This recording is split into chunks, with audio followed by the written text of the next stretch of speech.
Okay, so in the last part we did the kind of simple animation stuff. Now what I've done, just to kind of finish this off, and I'll kind of walk you through what I've done as well, is if we look at this, because we've got an arm here, we can actually make the arm sway back, and if we sway it back, he balances himself better. Then notice how I bring it forward again. Now I'm not just bringing it forward either. If you look, he's also kind of pushing it out a little bit.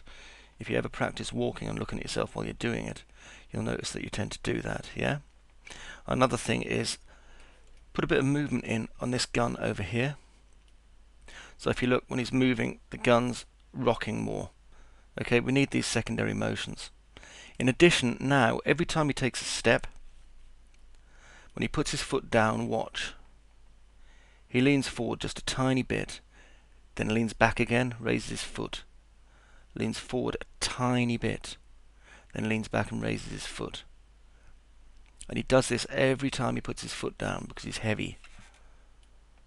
And he's having to arch his pseudo spine a little bit, yeah? So he's turning. Now he looks forward a little bit. Look at that angle that I've got him at. Puts his leg down and then positions himself. And then what I've done for this gun, if you look here, I've got keyframes every about 2 seconds for the gun goes forward and back. And then all I did over here was just animate the fingers on the slider. Yeah? It only took me about 10 more minutes to do this. It's just some tweaking that really makes for a very, very dull tutorial, to be honest. But putting the weight in, if you look, he plods and crouches a little bit.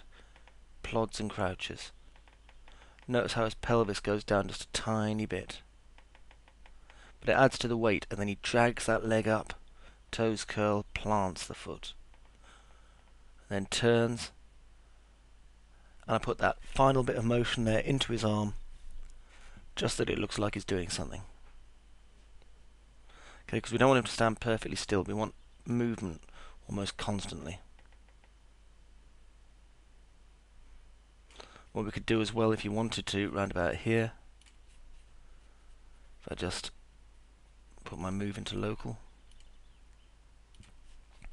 While he's standing there doing nothing, you can make him just rock slightly, just a tiny bit, not much, because you don't want him to look like he's standing still. So.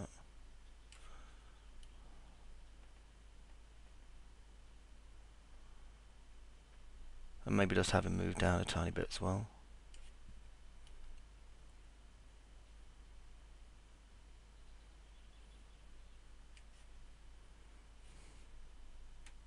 Take this one out. And just move it up a teeny bit. There we are. There, so he's just kind of resettling his weight while he's doing it. Okay.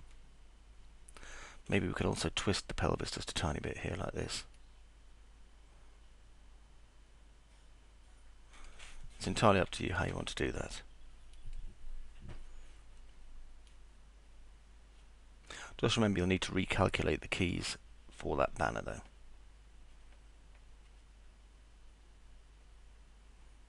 Okay, so what I'm going to do is, anyway, I need to prep this up to do some effects. Now this next part is optional. You might not have plugins that will enable you to do this. However, if you have afterburn, then we're going to do some afterburn stuff.